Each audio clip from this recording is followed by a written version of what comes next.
Hey everyone, and welcome back for another deep dive. Today we're going to be talking about something that I know a lot of people stress about, and listeners wrote in and specifically asked for this one. It's all about emergency funds.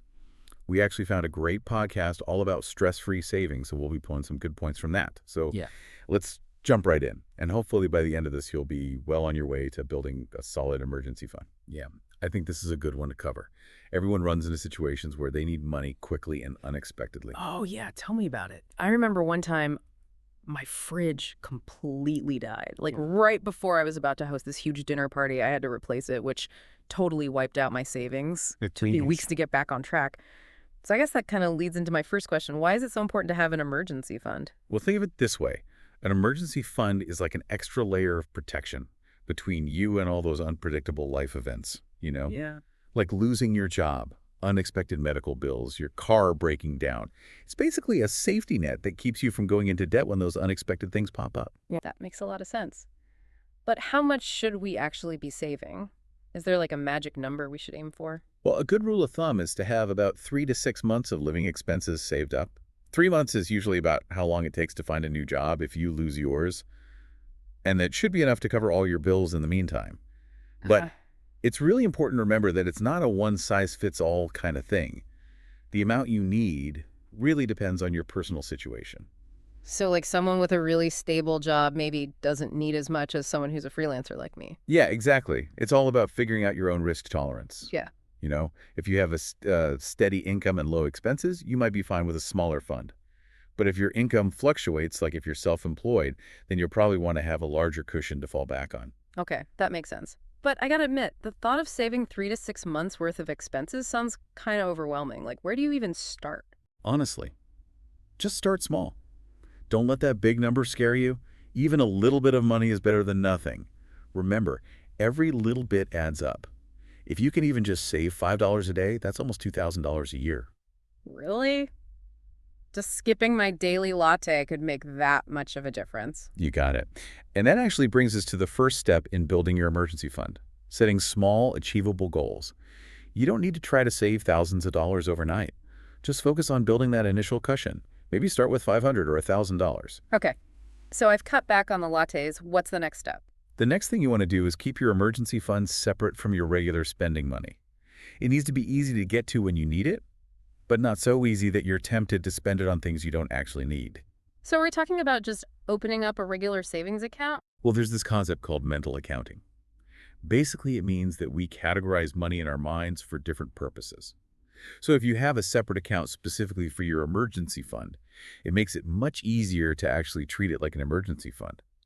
Plus, there are some really cool apps out there now that can actually help you save automatically. Oh, really? Like what? Well, there are these things called roundup apps. Basically, they connect to your debit or credit card and round up your purchases to the nearest dollar. So let's say you buy a coffee for $4.50 town. The app rounds it up to $5 and puts that extra 50 cents into a savings account for you. That's awesome. So you're saving money without even thinking about it. Exactly. It's all about making those small, consistent contributions. And while you're at it, it's also a good idea to look for an account with a higher interest rate. So like a high-yield savings account, aren't those usually for long-term goals, though? They can be, but there's no reason your emergency fund can't benefit from those higher rates, too.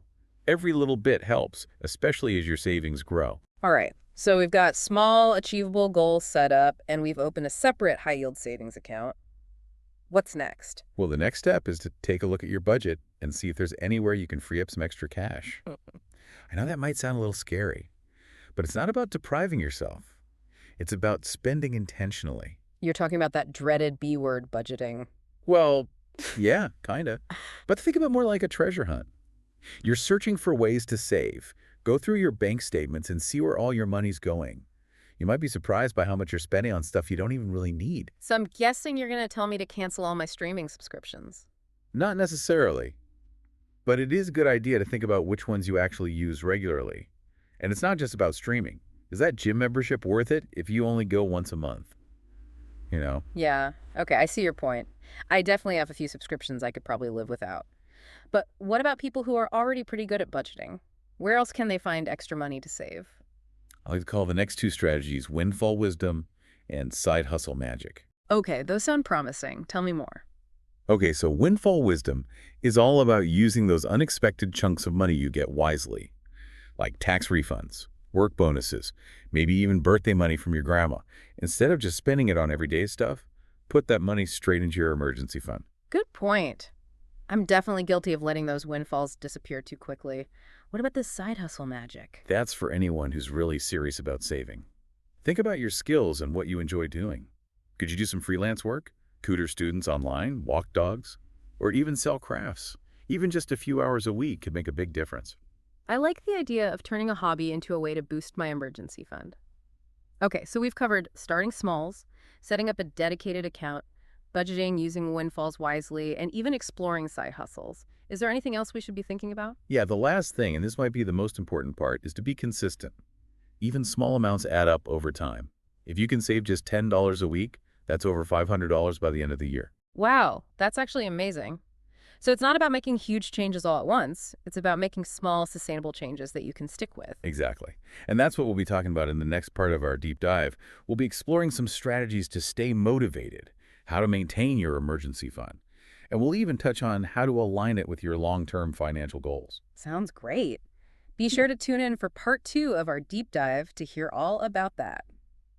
Welcome back, everyone. For this part, I think we should dive a bit deeper into the psychology of having an emergency fund.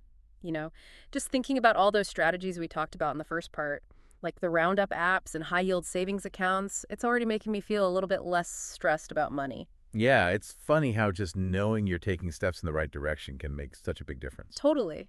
And something else you mentioned earlier really got me thinking. It's the idea that having an emergency fund can actually give you more control over your finances. Absolutely. When you know you have a safety net, it takes a lot of the pressure off. Like imagine your car breaks down and you need a really expensive repair. Without an emergency fund, you might feel like you have no choice but to put on a credit card or take out a high-interest loan. Ugh. Yeah, I've definitely been there. Not fun. But if you have an emergency fund, you could just pay for the repair outright. Yeah. You avoid going into debt and all that added stress. Yeah. It's about being proactive and making choices that align with your financial goals. So it's not just about the money itself, it's about the sense of security and control it gives you. Exactly. It's like having a secret weapon against financial stress. And that peace of mind can actually impact other areas of your life too.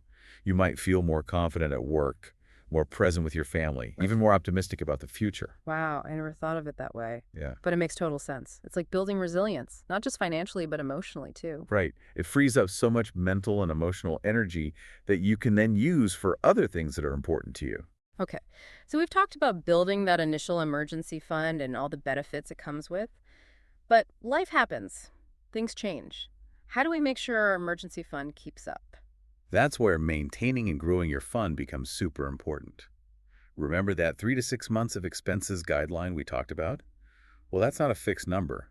It needs to change as your life changes. So it's not a set it and forget it type of thing. We need to check in on it regularly and make adjustments. Yeah, exactly. Think of it like a financial checkup. Every 6 months or so, take a look at your budget, see if your expenses have changed, and make sure your emergency fund still aligns with your needs. What kind of things might trigger the need to adjust our emergency fund? Oh, tons of things. Like maybe you got a promotion and you're making more money. Yeah. You might want to increase your savings to reflect that higher income. Or maybe you decide to start a family. That comes with a whole bunch of new expenses. So you'd probably need a bigger cushion to handle those costs.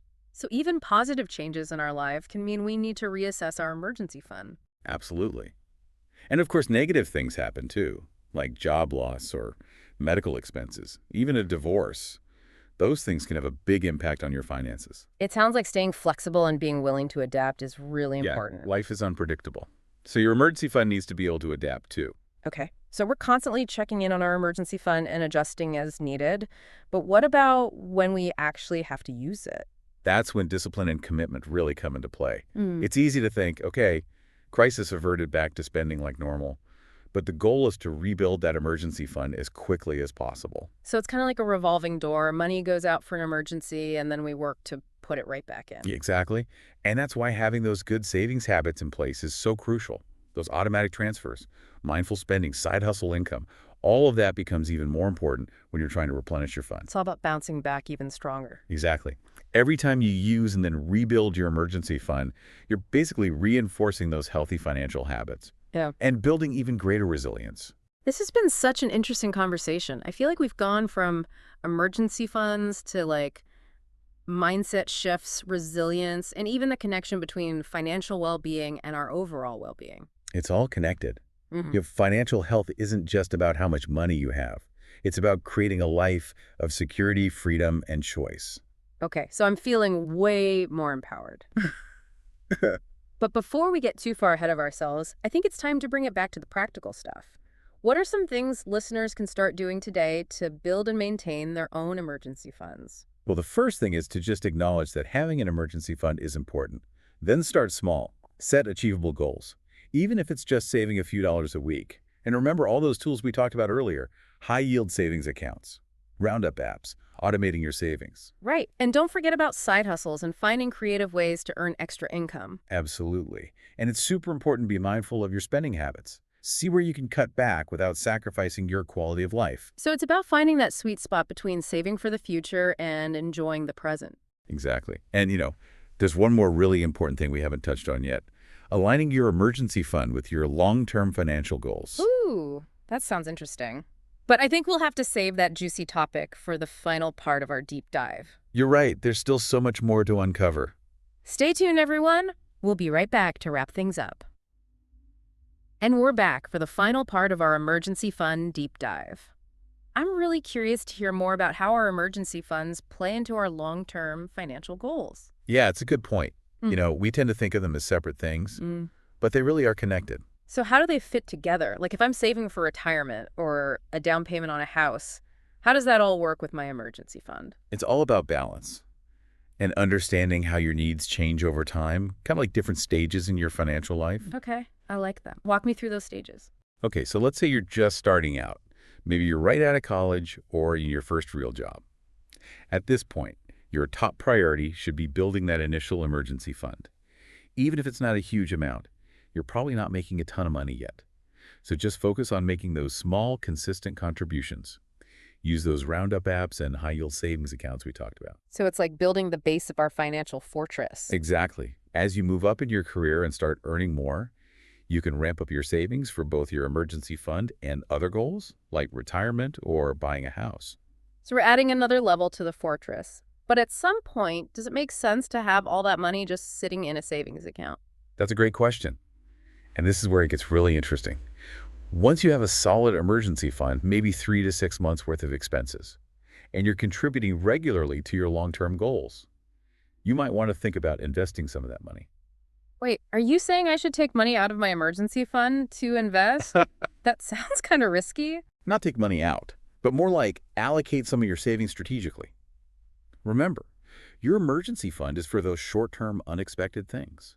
Retirement savings are for the long haul. So different buckets for different purposes. Exactly.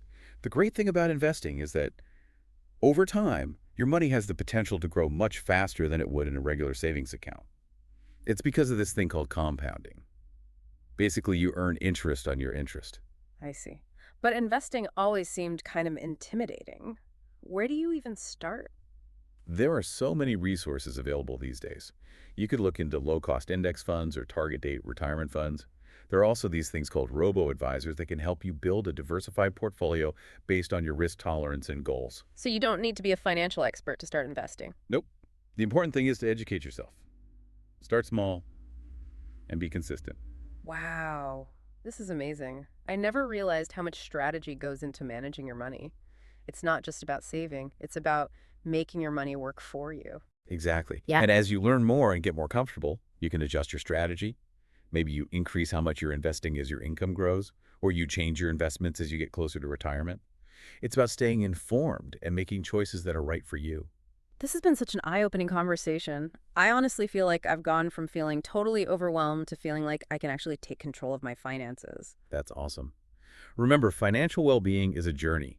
It's not about reaching a specific destination. It's about making good choices, building healthy habits, and enjoying the process. And it all starts with taking that first step. Whether it's setting up a high-yield savings account, automating a small weekly transfer, or even just realizing how important it is to have that financial safety net. Absolutely. Financial security is possible for everyone. It's not about being rich. It's about making smart decisions and setting yourself up for a life with more freedom and peace of mind. I love that. Well, listeners, that's it for our deep dive on emergency funds. We hope you learned some valuable tips and feel inspired to start building your own financial fortress. Yeah. And remember, we're always here to help. Until next time, happy saving.